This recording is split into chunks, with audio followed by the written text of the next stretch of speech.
สอนให้พรเกื้อกูลเจ้าคณะตำบล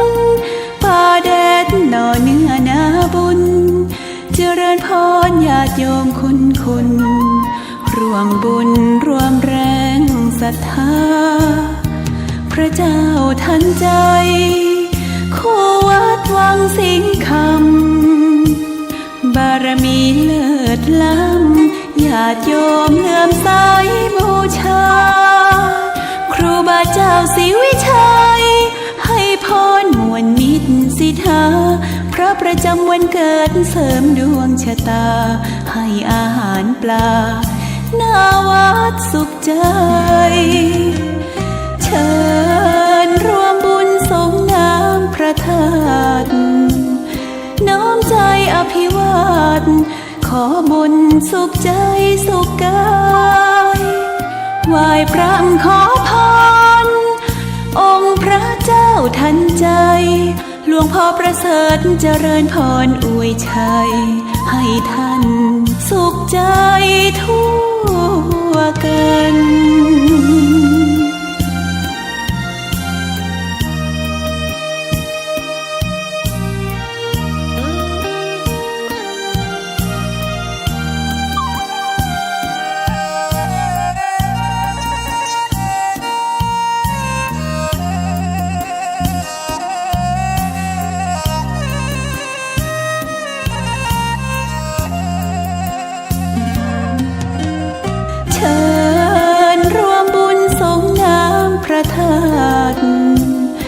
น้อมใจอภิวาท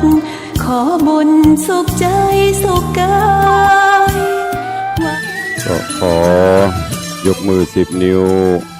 กราบนบนอบน้อมอย่างพระติรัตนแก้วเจ้าตั้ง3 ประการอันมีพระพุทธพระธรรมพระสงฆ์อันเป็นสรณะที่เปิ่งที่เคารพนับถืออันสูงสุดในชีวิตกราบคารวะแตบไตไวยสาปารมีธรรมพระมหาเถรานุเถระ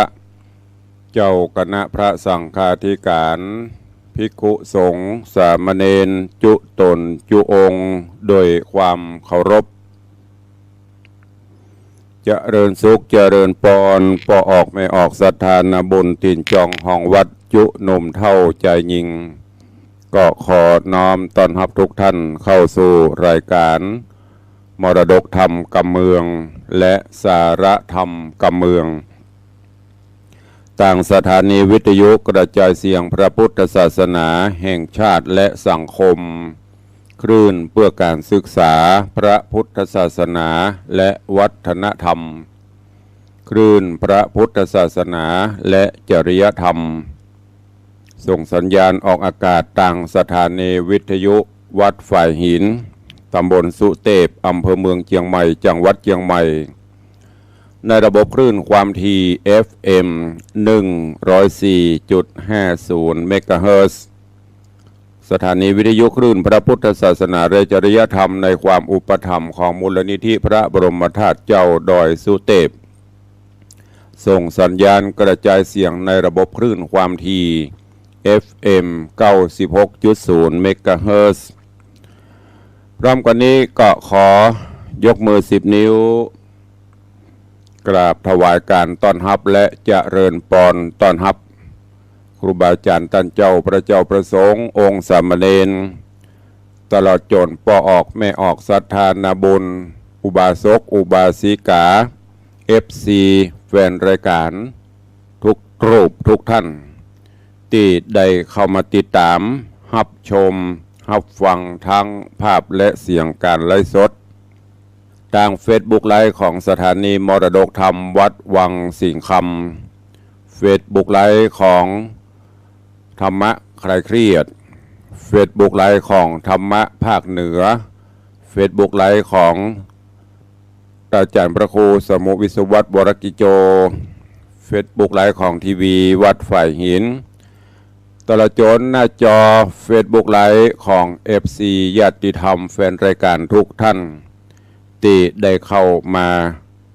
แล้วก็เมตตาแชร์เสียงธรรมแชร์เสียงบุญนี้ ไปยังกลุ่มเพื่อนๆของท่านกราบขอบพระคุณท่านผู้อำนวยการสถานีเจ้าหน้าที่ช่างเทคนิคทุกสถานีขอบพระคุณญาติธรรมทุกท่านที่ได้ให้กำลังใจรายการนี้ดำเนินโดยกล่าวกับผมอาตมภาพพระครูวิสิทธิ์ศรีลาภรณ์ตุลงในวังเจ้าคณะตำบลป่าแดดเจ้าอาวาสวัดวังสิงห์คำตำบลป่าแดดอำเภอเมืองเชียงใหม่จังหวัดเชียงใหม่เป็นผู้ดำเนินรายการปะกันเป็นประจำตั้งแต่เวลานี้เป็นต้นไปจะได้น้อมนำเอาเสียงธรรมะแบบปืนบ้านล้านนาภาษากำเมืองมาเทศนาฮือทุกท่านนะโมตัสสะภะคะวะโตอะระหะโตสัมมาสัมพุทธัสสะพุทธันจะธัมมันจะ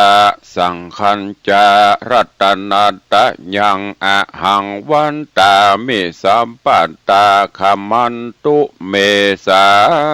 ทะโวโดกราสัพปุริสะตังลาย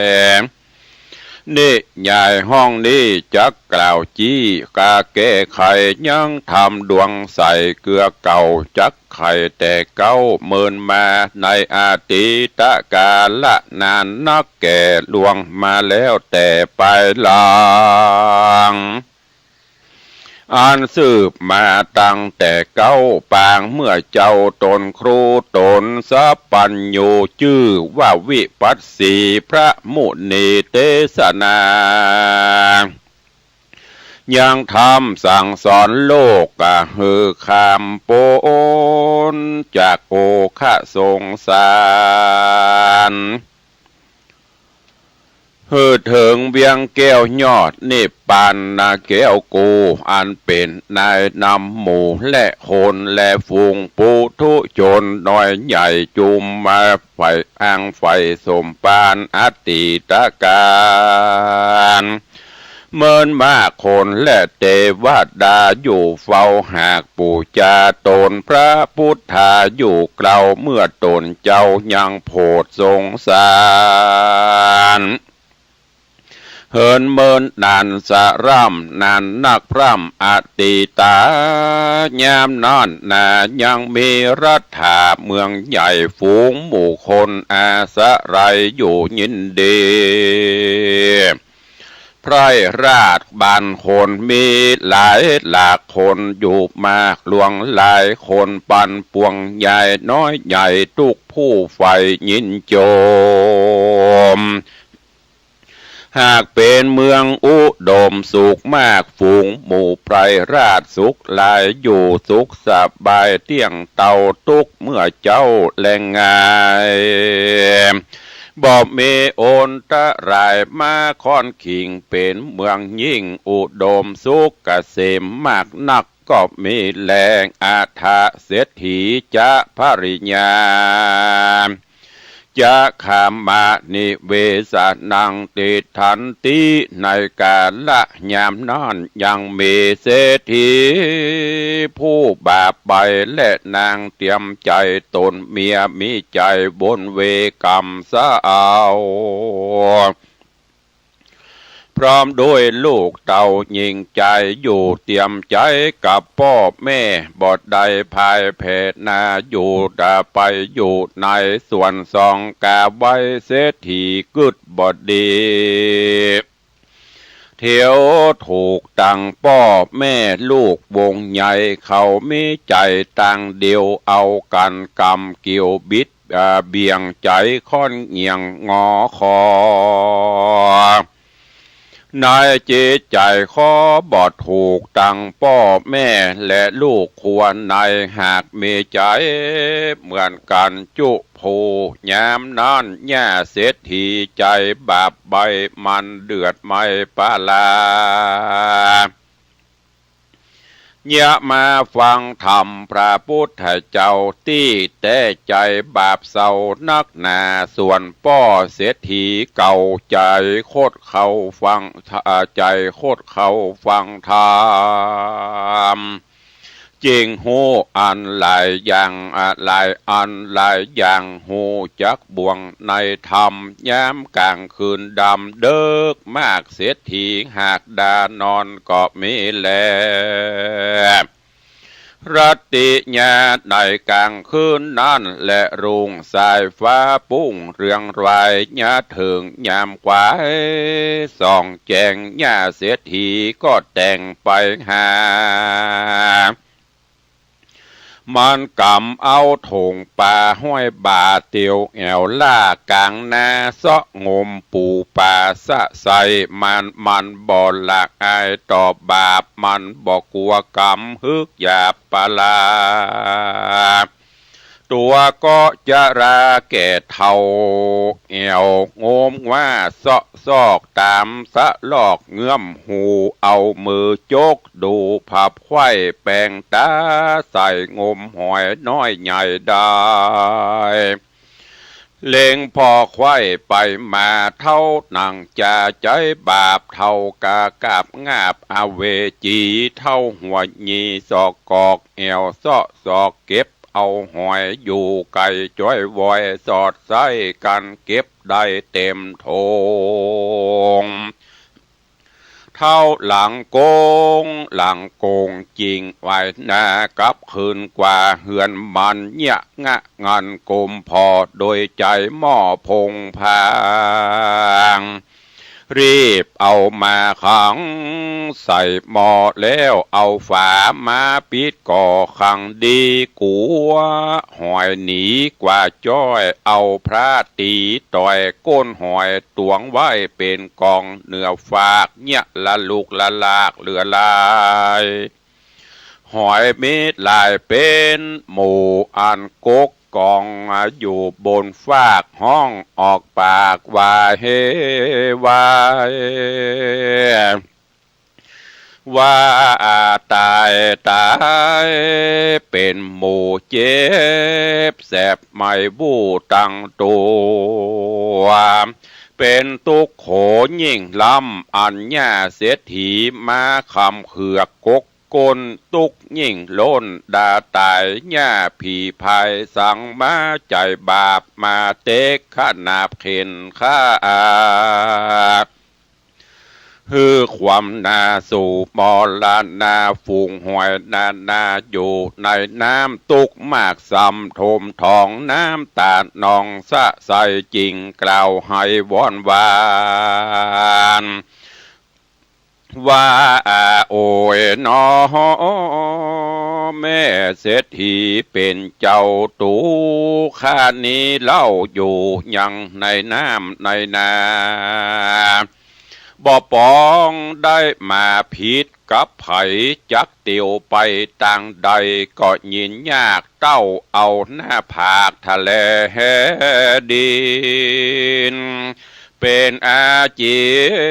นบ่ขาดเอาก้นจีฝากฟ้าเอาหน้าทะเลดิน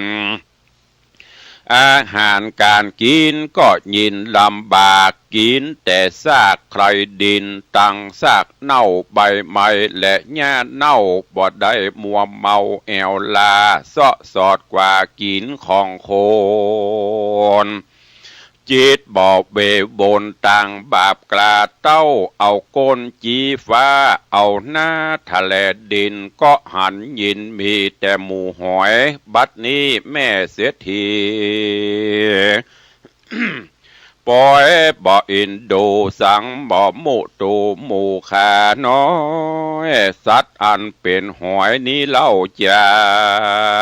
มบัดนี้ก็ยังว่าจักเอาแกงกินพอดูตีนก็หาบอดใดตุกยากไล่เมื่อยามเตียว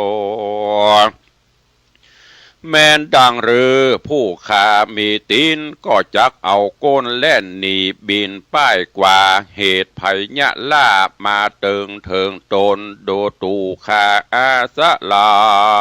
ยอยู่น้ำในนาก็เงียวว่าจื่นบานจะบ่ได้ไปเกิดขวางบ่เติกหนต่างเตียวไตแห่งคนยิ่งใจได้โลกตายบัดนี้แม่เศรษฐีป้อยมีใจละหัดมากำจัดโศกโศกของกินลำในโลกโลกามีมากนาพับแผ่บ่ใจมีแต่หมู่หอยฝูงจัดโดยก้นจีฟ้าเอาเกล็ดนาเตียวดินอาหารเดยินลำบากมีมวลมากลวงลายบ่ใจมีแต่หอยดำเต้าอีและแม่เศรษฐีเฮ้ยตาในกาละยามนั้นแม่เศรษฐีสามมาเร่งด่าเก็บเอาหอยมาแกงกินกับเขาว่าน้ำหอยนี่นาหวา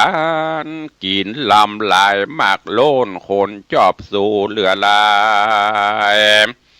สามมาเอาการกินเลี้ยงตังมวลและฤดูกาลาจุ่มหอยเฮามวลหมู่อันยังอยู่ในแม่น้ำวันนี้เฮาพรำเย็นจักตายชีวิตเลี้ยงบำใบวินาศดับจิตขาดเมื่อมอนเฮาหมู่หอยจอมดำกำเศร้าอันขังอยู่ในเล่าหม้อดินตุกเมาวินหายม่วนชีวิตด่วนมรณังตายในวันนี้แหละนอเมื่อนั้นย่าเศรษฐีเนี่ยบอดีละลูกเนี่ยกกากเอาหอยมากมาแกงเมื่อยามแหลงไก่ข้ามนางเหลียวล้ำเรือแรงรีบมาแกงหอยรีบแต่งดากอยตำพริกและเกลือดังไฟลุกไหม้เรือเปลวเหลืองเอาหม้อดินแกงขึ้นตังแล้วซ้ำแล้วก็มาโซนหลัวเขาเอาไฟแรงเปลวไฟแดงลูกไหม้น้ำหม้อแกงไวเดือดละล้านเดือดโดยเปลวไฟควักพริกใส่ลงหม้อเอาปากกลต่อกวนเก่าเปลวไฟแห้งเอาไม้น้ำห้อนเดือดหากดันตันใจยามเมื่อนางยกเอาหอยสัตว์ลงลอยในหม้อใหญ่ฝูงหอยก็มาร้องให้วอนขอว่าดูราแม่เศรษฐีตูนี้นะเจ็บปวดดาจากลวดติงตายขอเมตนายเป็นเจ้าจูงไว้ชีวิตลูกเต่าหมู่คาแดเตอส่วนย่าเศรษฐีมันบ่ฟังกรรมยกเอาหอยตกต่ำลงหม้อแกงน้ำฮ้อนแรงเดือดสว่านการแกงสุกแล้วก็แต่งห่างยกมาตำแล้วเรียกร้องผัวคำมาสู่ห้องเอาหมูลูกเต่ากูยิงใจมานั่งยายแวดล้อมตั้งพ่อแม่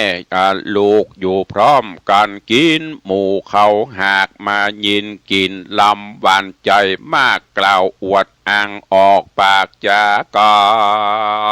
รว่าหอยนี้ลำแต่เล่าวันผูกเจ้าคาบงายจูงเยี่ยงคงควายจูงเนี่ยคงควายแกงกินแถมเตอะเนอแม่เฮยว่า ยามเมื่อเศรษฐีและลูกเต้ากินข้าวอิ่มแล้วก็มาจะเจียวอวดอู้จากกันเสียงม่วนนันตัวห้องเป็นกำปากแต่งต้องเดียวกันอูจานั้นหลายนันทวนทีแต่งอุบายดีหลายสำถึงยามค่ำกลางคืนนางแม่เศรษฐีก็เนี่ยแปลงตัวดีอ่อนนบมาคบยำอ่อนน้อมใจ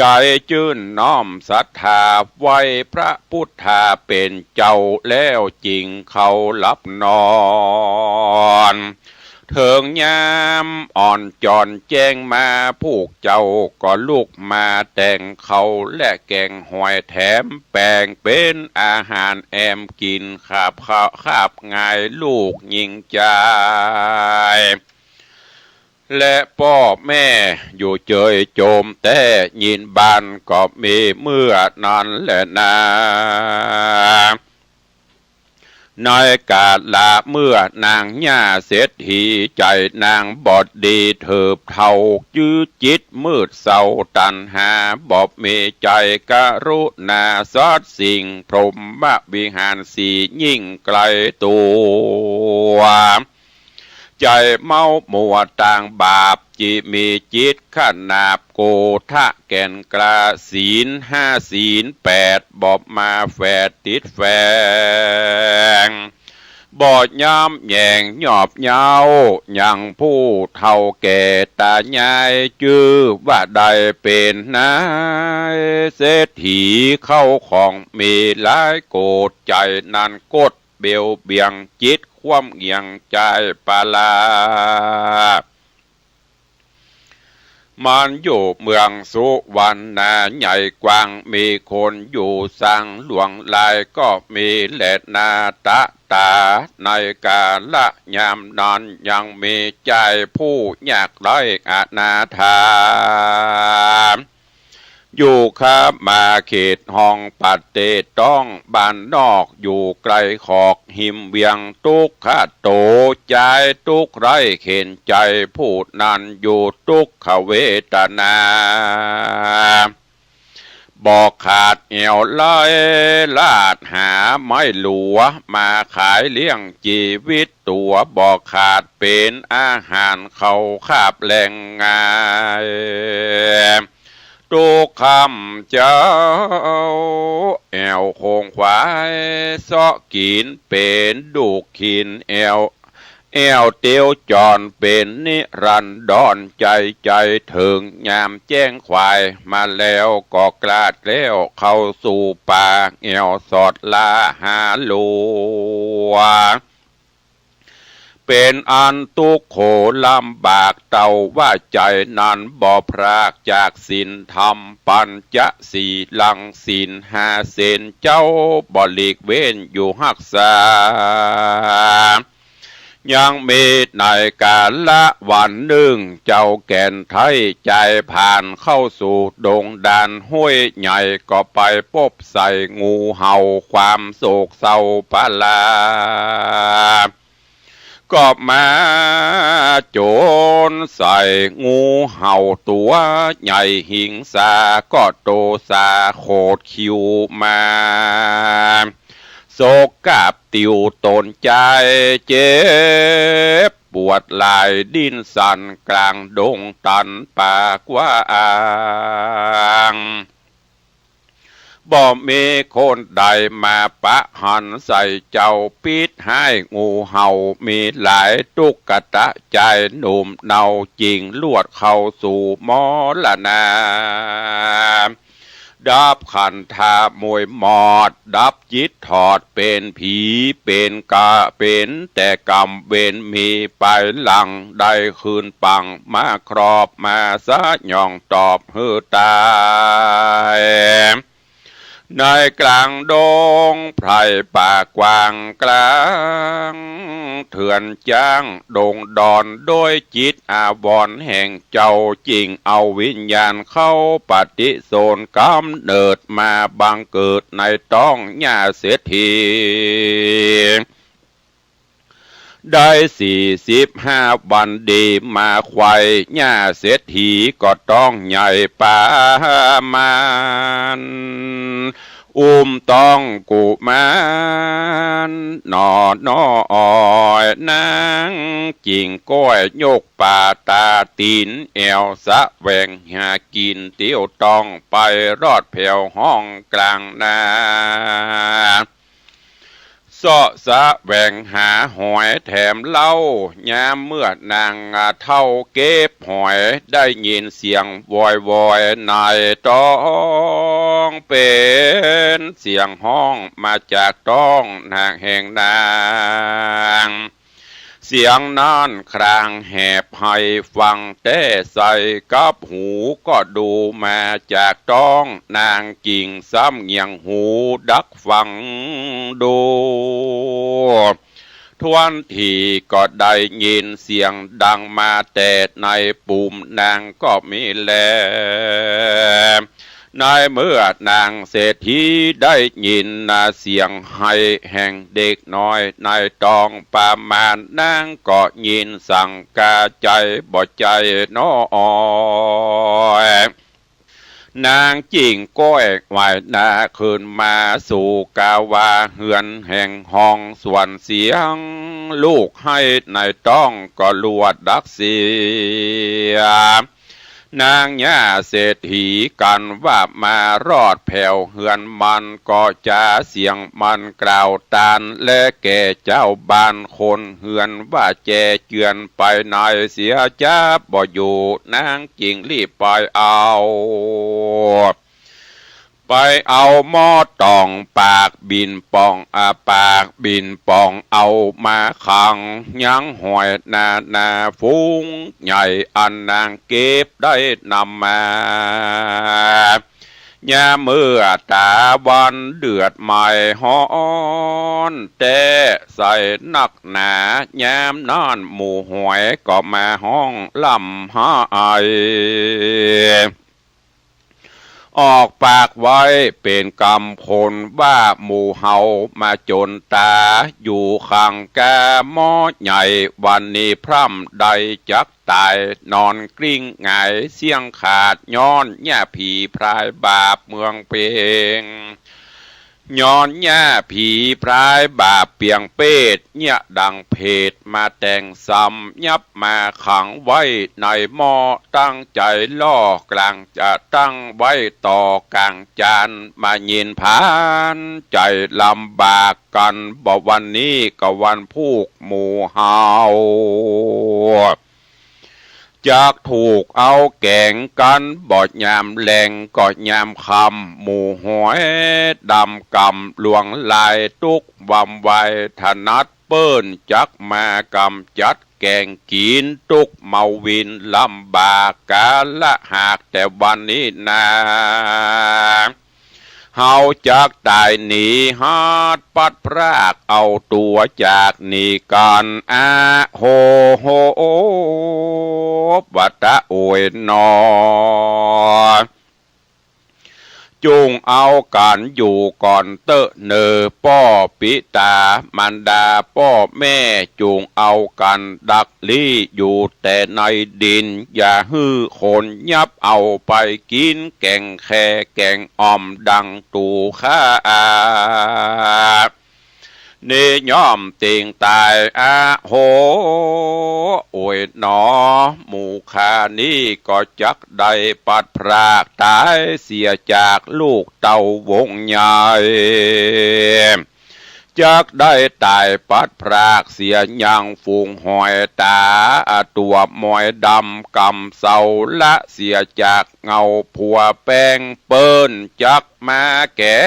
งกินลามซาอ่อมตุกไม่หม่อมในวันนี้ตูจักได้ปัดพรากเสียจากที่อยู่กลางนา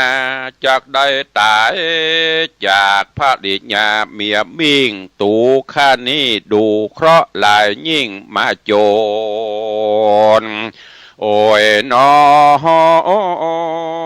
ได้เกิดมาเป็นหอยดำมวนกำเศร้าเปิ้นก็มามัวเมาประมาทเงียบออกจากพรากบวกน้ำอันเกยซ้อนซ้ำแอวไปมาได้มาพรากปิตาพ่อแม่มันดาตูคาเป็นสัตว์บ่มีตีนเอากันอยู่ในดินใต้น้ำตุกยิ่งล่ำบ่เหมือนพายได้ดวงใสแผ่นผ้าตุกนักกว่าก็คือหอยบ่มีตีนมือและปีกอาจักเตียวกว่าไปมาก็เอาแต่หน้าทะเลดินก็หากไปไกลก็หากไปไกลยินลำบากตุกรายราดกว่าเปิ้นตั้งมวลในสากลโลกไตตุกยากไรอนาถาสัพเพสัตตาดูราฝูงจุมหมู่เดียวอันกลมเกี่ยวอยู่ในน้ำข้าขอสั่งอำลาตั้งปูป่าตั้งแมงดาและกุ้งนิ่วเหนียวกุ้งนิ่วว่าผุงอันเคยเป็นสิวและสหายตั้งกบขาดลายและเขียดน้อยจุงเอากันก้อยดักอยู่ลักแม่ขุดคู่อยู่ในหูอยากฮือคนมาจกจูยับเอาไปเตอะเนอดูราสหายตั้งหลายเฮยวันนี้น่าเลยหอนหายตุกแสบไม่เหลือหลายเหตุภัยยะอันไหลมาตกใส่ฝูงราหอยนี่นาพร้อมถนัดบ่ได้ไปลักของไผ่บ่ได้ผิดกับผู้ใดคนอื่นเต่าอยู่ระรื่นในน้องเอาตัวปองในดินอาหารกินเลี้ยงใส่ก็กินแต่ใบไม้อันเน่าและมูลใครเก่าแก้มดินชีวิตอินทรีย์เลี้ยงยากบ่มีผู้ใดมาอุปถากเลี้ยงลุ่มลาเอาการเอวหาเสาะสอดตามที่ใดมีมาบอดใดข้ามขาเบียนโตดฝูงหอยโสดอยู่ตามธรรมหากินยามแลงจุมือบ่ใจว่าโคนหามาแลกซื้อเอามายื่นหือปั่นกินได้กันว่าหันหอยลายตัวมนก็ปล่อยว่าใครฆ่าแกงตั้งฝูงโป่งปันปิดน้องตั้งเปื้อนป้องสะหายคำตั้งลำนำเปื้อนปองหาพรากจากพี่น้องเอาเฮือพรากเสียยังปิตามันดาพ่อแม่ตั้งเจื้อจาดแก่เมืองโมยังเจื้อเผาอันเป็นเก้าเงาบงจาดเฮือใดขาดตามติดแม่นว่าจับตีในก็ผิดติดในก็ฮือหายกว่าจ้อยเพราะว่าใดเอาหอยดำมีมนกำกีพรากจากเสียกันเหมือนไปเฟยใบกิ่งไม้อันลมใหญ่มาปัดกวายแม้นพูดได้และได้โพดยกออกโตดหอยตำเอามือตำปล่อยไปขอฮือได้โปนโศกสัพพโรคโรคาอย่ามีภัยยามาตองในแห่งห้องสันดานเวทนาอย่ามาปานติดแปดของหือใดมีพี่น้องวงศามีสุขนาดหนามากหลวงลายมีลูกใหญ่สืบจะลูกมีลูกยิงใจสืบเชื่อก็จุงเอาเครือหักแบ่งกันฮือมีผิวพานข ขาวผ่องวันหน้าผ่องดีงามดีอายุมีเตืองอาจเตี้ยงมันอย่าด่วนสันวันปันตายอยู่สุขสบายเตอะเจ้าได้อยู่กับว่านอดเนาพ่อแม่อย่าได้แผ่หน้าไปไหนเฮือมีใจหุ้มห่อหักแป่งพ่อแม่วงใหญ่ติดตามไปอย่าขาดอย่าได้ปัดพรากนี่ไก่จุงมีใจโจกลาบอยู่สุภาพต่อเต่ารอดเถิงเชื้อเผ่าวงศาหากเต้าเขื่อสายเหือใดอยู่สุขสบายตุกเมื่อปุกกันละพูดใดได้โพดเอาเชื้อโสดหอยดำกำกี้เฮือไปสู่จะเฮือไปอยู่ดีชื่นบานใจเฮือเงินคำไหลมาต่อหน้าเฮือสมดังกำขาเฮือปอนในเมื่อหอยวิ่งบอนฮะร่ำให้อยู่จะใหญ่ในหม้อที่กลางห่อเฮือนจานเสียงบานดานตัวห้องพับแผ่นต้องเฮือนเสียทีเสียงดังมีเฮือนจานหอยห้องให้ครางโดยเสียงอันดังส่วนยาเศรษฐีได้ฟังยินหลากจินออกปากเจียนจาซึ่งสายตาลูกตาเอาว่าหอยกำเศร้าหลวงลายเอาการร่ำไรหุยให้อยู่ในหม้ออันกูแม่หากขังจักเป็นสั่งมึงจุงไปพอลูกนางยิงมิใจหม้อฟังกำจริงไปดูหอยดำกำเศร้าแล้วจะบอกเราตามกำดีว่าข้าบ่มีกรรมจุไล่ว่าหอยหมูนี่จ้างให้เหมือนคนดังรือและมาเวโวนจะปากคานี้หากอิหาคายินหลากอัศจรรย์ยามนอนนางลูกมันเกาะไข่หัวเป็นเสียงโนข้าขากแล้วก็พรากจากหันขึ้นมาตะตากาเลสในกาละยามนอนยังมีนกจอกเหือนตัวหนึ่งอันจับอยู่ที่ตีนก่อนได้ยินเสียงวิงวอนหอยหายมันก็บินไปไข่กล่าวแก่สองเท่าเสียทีแม่ลูกว่าใจแต่ถูกเป็นเสียงสัตตะสำเนียงแหบให้วอนจะใจง่อยเป็นเสียงหอยลำห้ายวันและได้สามคราวันนี้ซ้ำมาให้เรื่องนั้นให้ถึงวันด่าฟ้องมากล่าวห้องโจมด่านางตั้งสองแม่ลูกอย่าสั่งกาใจเตอะในขณะยามนอนนัดนกจอกหน่อยก็จับมานกจอกหน่อยอันจับอยู่ห้อยใจขาจริงจะอุปมากรรมเก่าประวัติเล่าจาดไปหลังเฮือหญ้าเศรษฐีฟังทวนถูกคือนางสองแม่ลูกจงฟังทลาบุพเพจาตาหังละจาตะตาในกาละเมื่อก่อนมีบ่พรไกกาข้าได้เกิดมาเป็นพญาสวยลาดนั่งภาศาสกินเมืองเตจะเรื่องภาพซ้ำเข้าน้ำมากลำเลือหลายหลากได้ภาพซ้ำสุขไปเมื่อนานยังไม่ในวันหนึ่งข้าก็ได้ปากจะใคร จำฮือนา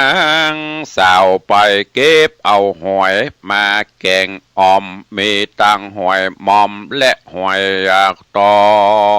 งเก็บใส่ซองใส่ซาใหญ่ปลากีบข้างคืนมาสู่กาวาเฮือนไผ่มันรีบดายานฟ้าวฟังเป็นอันกั้งแกนเล่นแกงหอยเสียงวอยวอยปากต้านจากกันสุกแล้วดา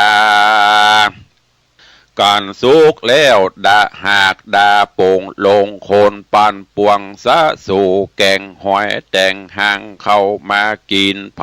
ก็ยินดีมวนมากเลี้ยงกันหากเสียงนานเต็มโฮงการเสียงมีดังตุกตี้ในหอทวนทวนมนปอโม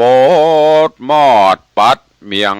ปัดเมียนขอดกินเสียงครางเล่นกันม่วนต่อเตาเสียงทวนตั้งวานการพะญาจุติตายกลากาดดับยีดขาดตายไปก็ได้มาเกิดในกำเนิดเป็นนกจอกเฮือนตัวน้อยมาจับอยู่ห้อยใจขาการมรณาตายไปก็ซ้ำจักใดไปตกนรกสะบวยมกมอดไม่ตลาบใดเมื่อนานเสียงเจร่างการนานมากใด5 ปันจากบอกไกกาก็กะเหตุใดเอาหอยมาแกงอ่อมบิบากยอมเต็มตัวก็ปูนดีกว่าแต่ใส่วิบากมาไล่ตุยตันอยู่นี่แหละว่าอ่อนยามนั้นย่าเศรษฐีผู้เฒ่าจริงจะซึ่งลูกเต่ายิงเดียวว่าดูราสมชะเหลียวเฮยหน่อยนาเจ้าจุงไปบอกแก่ปอพิตาใครขี้ญาบอกกล่าวแก่ตนป้อเจ้ารีบเร็วเตอะทัดนั้นนางลูกยิงเดียวใจหม้อก็รีบเมื่อบอกต่อป้อพิตาว่าดูราป้อเป็นเจ้าดังคาลูกเต่าได้ยินมายังมีสกุลนานกจอกมันมากล่าวบอกข่าวสารว่าจุมหอยในนาอันขังอยู่หมอได้ให้ห้องต่อเป็นกำฝูงหอยดำดังบีนันเนืองมีห้องลำหายเสียงเดือดไหมในเหือนเสียงกล่าวห้องเหมือนดังเสียงคนดังเววนกุ้มกว่าถึงรอดฟ้าไปบนรอดเรโลนตัวตาวาติงสาตะลาบยามมาและตูสิดาถึงนิมมานาราตีลอดห้องบนรอดห้องปรนิมมิตาวาสาวาสวัสวัสดีจุจอดต่อเตารอดจักรวาลเสียงบ้านดานก้องเกิดเสียงห้องเดือดจมซ้ำพับรอดคำไปไกลแผ่วรอดใดเวจีปุ้นก็มีแลเมื่อปู่เศรษฐีได้ยินกรรมดีทวนถูกอันนางลูกเต่ามาจาส่วนปิตาพ่อแม่จริงกล่าวต่อลูกยิงเดียวว่าดูราชมชะเลวเฮ้ยหนุ่มน้อ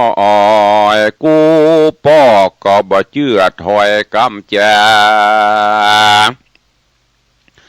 ดังกำลูกมาบอกเก่าร้อยว่าเป็นข่าวเครือใหญ่แม่นเป็นกำไผ่กูบอกว่าอันนี้หากเป็นกำจาแห่งสากุนานกจอกเหือนมาว่ากูนี่นาบ่เชื่อแล้วถ้าเท่าคือปู่เศรษฐี แย้มอย่าย้ายแย้มใครหัวตีเป็นนว่าจีออกปากเฮอเฮอเฮอเฮอโดยเสียงอันดังมากนักแลกาตากาเลในการละยามนอนยังมีสุนักขามาหน่อยตัวหนึ่งมีแต่ก่อนเมินมามันก็อยู่กับเศรษฐีบ่อพรากยิงมาตานปากกำจาว่าตาตะดูราปิตาเหยป้อเศรษฐีเป็นเจ้าข้านี้ป้อยได้ยินมาว่าฝูงสัตตาหอยดำกำเศร้าร้องให้อดเอาเสียงครางปางเมื่อข้าได้เกิดมาเป็นนกยัง ก็ได้สับกาบเอาหอยมากินเป็นอาจีนบอกขาดกันข้าตายจากชาติอันเป็นนกยังก็ได้เอาจิตวางไปเกิดในนรกเดือดเวจีสะเวยวิบากมีเมินนานเสียงจีระการเมินมากได้500ชาติเป็นทัลาและนายามนอนปู่เศรษฐีฟังยินหลากก็ตกใจมากยินกลัวทวนดังหัวปองก็กลัวมากตามกรรมมาหากมาบอกจาเศรษฐีก็มาสร้างผลบุญกะตำหนุนไปบอกขาดศีล5ศีล8หากตือแปลงจริงคบยำแยงผู้เท่าแก่บ่ได้หลีกเว้นแว่ไปในจิตเลื่อมใสติดต่อตามบาทคอในธรรมไว้นบคบยำข้ามเจ้าลวดเอาหอยดำกำซะเอาอันขังอยู่ในหม้อเหือนจานลวดเอาไปถอกใส่คืนน้ำปล่อยเสียกู้ตัวสัตว์นั้นเศรษฐีก็พรำยินดีมากหนักและนาอาปาระภาเคตั้งแต่นั้นไปนาเล่าปู่เท่าเศรษฐีก็แปลงใจดีจมมากจำศีลภาวนาญาตินามหมายตานอุติสการนาบุญย่อมือตุนตั้งเกลาทุกคำเจ้าย่อตานก็มีทุกเมื่อและเบื้องหน้าแต่นานไปนาเป็นแต่นาบุญแห่งพุทธังกูลมากำจูนูนบ่พรากยิงใดสะบวยกรรมวิบากมาสะยองตอบถึงตัวดังอันในขันนายามนั้นอายุเศรษฐีได้45 ปีเติงมาเจ้าก็ไปจำศีลภาวนาทุกเมื่อโดยใจเชื่อกองบุญกะตำนูนไปบอกขาดยามนอนยังมีตุกตะผู้นึ่งมันก็เตียวแอวขอกินตังผ้าขอกินเขาตังผ้านุ่งห่อขัวใบผ้าหญ้าก็ตานไปจุเยื่องตังผ้านุ่งเครื่องลายอันตังเข้าน้ำปัจจัยทุกสิ่งดูทุกกตะได้หับตานของยิ่งเจ้าก็จริงลงเหือนมายามนั่นพญาก็ยุหมาฮือเลยไหลแยกคิ้วใส่ใจกำพระตุกใหม่มาถึงพานตุกมาปานลำบากเถิงตนโดยกรรมเวนโดยกรรมเวรุโดยกรรมเวนวนดังอีนั้นยินมาเป็นตุกนักแ แก่หือป้อแม่ตายละจากใจจริงตุกยากเหลือหลายเข้าของอะไรอันใดบอกมีสักสิ่งตุกลำยิงเหลือใจเต้ามีสินใส่บ่พรากบ่ฮือได้ขาดเสียตนบ่อแผ่ผวนเบี่ยงใจบ่อยกย้ายไกลกาย้ำเมื่อเข้าดงนาห้วยใหญ่ก็ไปปะใส่งูเห่าสกตายแล้วนำจิตกายมาเกิดในกำเนิดเศรษฐีเกิดมาในชาตินี้บุญมากรรมได้ส่งอยู่ย่ำหลวงส่งอยู่ย่ำหลวงหลายจริงสุขสบายต่อเต่านางเป็นเจ้าแก่เงินคำก็โดยบุญกรรมอันได้รักษาศีลเป็นอาจินบอกขาดจริงมีสัมปติมากสมไฟอ้างอยู่เมืองสุวรรณใหญ่กว่าอ่าง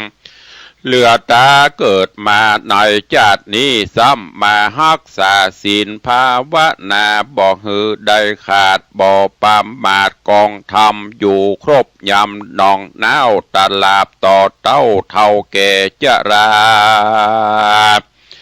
อยู่สั่งสอนบูตาลูกเต่าตั้งหมู่เล่าปัจจานราชอยู่รักราชปิตามันดาตั้งวัดว่าตั้งเอาอาปีน้องโจมเพื่อนป้องมิตรสหายบอกข้าสัตว์ฮือตายดับจาดฮือเขาได้ลำบากดีหลี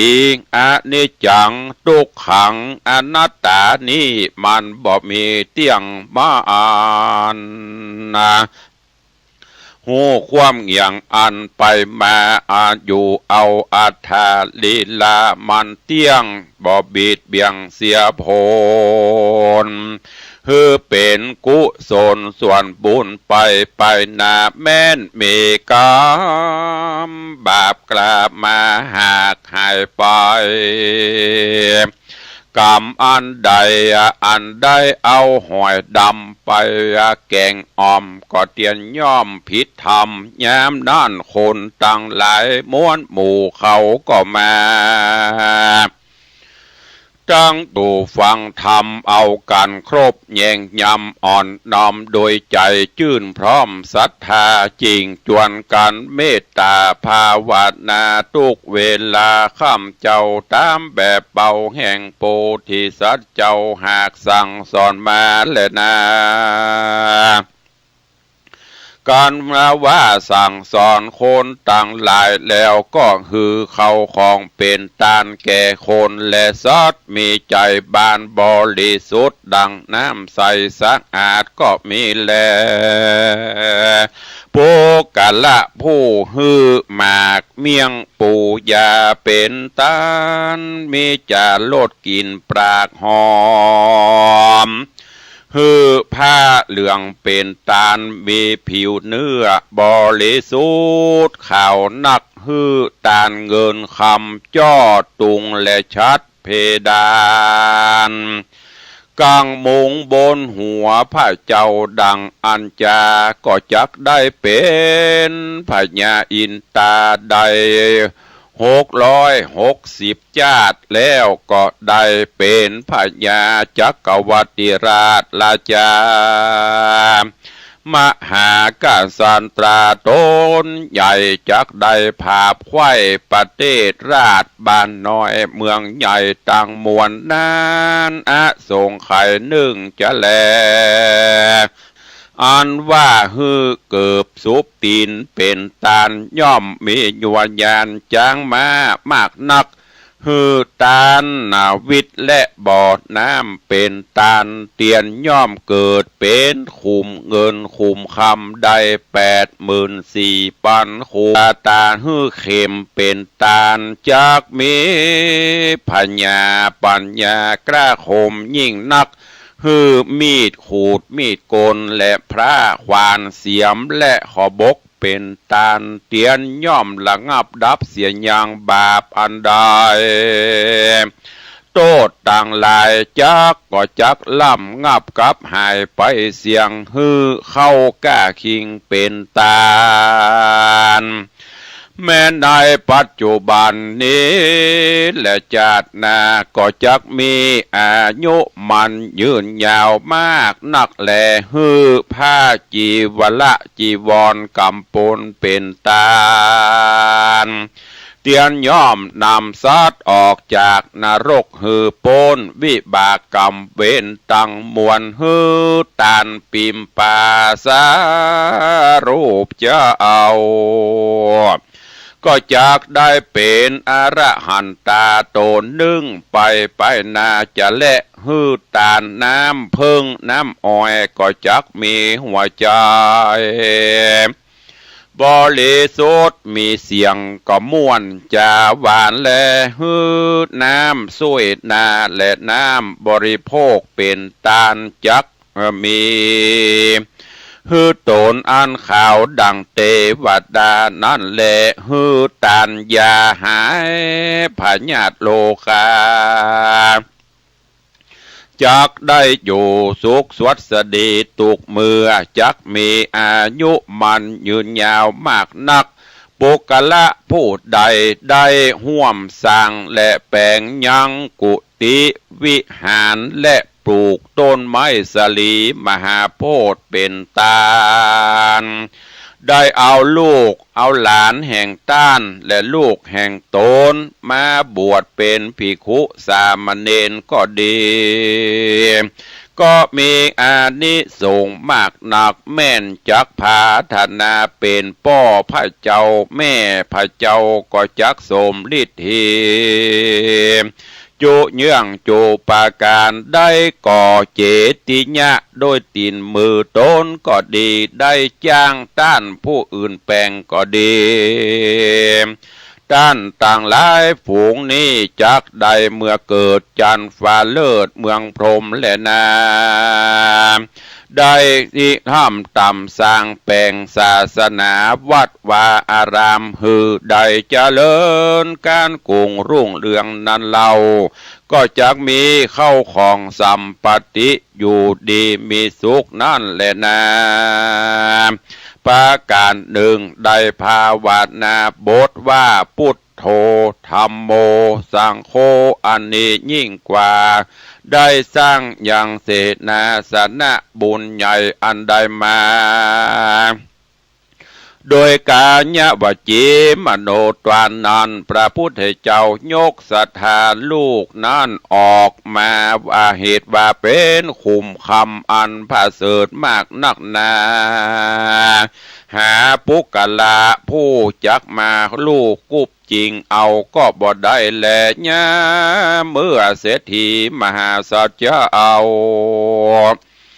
ยกเอาของตานมาเพียบเตรียมจ่าแก่คนตั้งหลายแล้วก็ฮืออยู่ตานรักษาศีลเมตตาภาวนาบอกขาดกับตนสักวันกันจุติตายจากพรากเมืองคนก็ได้เอาตนเมื่อเกิดในจันฟ้าเลิศเมืองสะวันก็มีวันนั้นแหละนะดูกะราคนยิงใจตั้งหลายน้อยใหญ่หนุ่มเท่าอย่ามีใจโศกเศร้าปลาในตัณหากิเลสหือมีจิตเจตนาจวนกันจำศีลภาวนาไปทุกค่ำเจ้ากอดจากเตี้ยงจักใดสู่เวียงเกี่ยวยอดมหาเนรปานเป็นตีแล้วเสียงแต่ดีลีก็มีโดยปาการดังกล่าวมานี้แหละนะก็จบปริปุณนังไปในเรื่องธรรมเทศนาเรื่องของหอยให้พอออกไม่ออกศรัทธาทั้งหลายได้ติดตามรับฟังทั้งสองตอนแล้วก็หวังว่าคงจะได้สาระคติธรรมจากธรรมเรื่องนี้หอยเป็นสัตว์เดรัจฉานที่ต่ำอยู่ในดินในน้ำเสาะว่าหากิน แต่ว่าในธรรมนั้นเพิ่นก็ยังได้กล่าวบ่เคยไปเบียดเบียนไผอย่างที่หอยบอกไว้ข้าบ่ได้ไปสร้างโทษสร้างกรรมเพื่อไผเสาะบ่าหากินหญ้าเน่ากินไข่กินคูดไปนั่นก็หมายถึงว่าถึงแม้จะต่ำต้อยแต่ว่ามีศีลมีธรรมอย่างที่ดูเจ้าบอกไปแต่เกี้ยคนเฮาถ้าเป็นคนต่ำคนต้อยหรือว่าขอทุกข์เฮายากเฮาก็บ่ได้ไปสร้างความเดือดร้อนอย่างหือไผเจาะบ่าหากินไปตามหลักศีลหลักธรรมปฏิบัติธรรมแล้วก็รักษากายญาวจีมโนทวารของตนคือได้ดีที่สุดอันนี้ก็สุดท้ายมาความสำเร็จผลก็จะเกิดขึ้นเหมือนอย่างที่ในธรรมเพิ่นบอกไว้นกยางก็มาบอกคือปอดเสียถีหมาก็มาบอกคือปอดเสียถีเพราะหมาที่แต่ก่อนเปิดเป็นนกยางก็ไปซับหวยซับอย่างกินนั่นนะก็เปรียบเสมือนว่าคนเมื่ออยู่สูงแล้วเปิ้นแล้วไปเบียนเปิ้นง่ายๆก็คือคนที่มีอำนาจวาสนาไปบีทาสร้างความเดือดร้อนให้กับผู้ที่ต่ำกว่าตัวเก่าลู่หยาดจริงเอาของเปิ้นกาใจอำนาจบาดใหญ่ขู่เข็นเปิ้นกาเหล่านี้สุดท้ายมาลมหายตายจากไปก็ดีหรือยิ่งจัดปัจจุบันนี้บัดต้องรอกรรมเวรจัดหน้ากรรมเวรบดเดียวมันตัวตานบวยไล่บดเดียวตานบดเดียวยันที่พ่ออุ้ยแม่มอนเขาเปิ้นจะสอนสู้เขาหลังหลายระวังเนอะกรรมเวรจะตัวไปจัดหน้าจากนั้นไปเปิ้นว่าจะไต่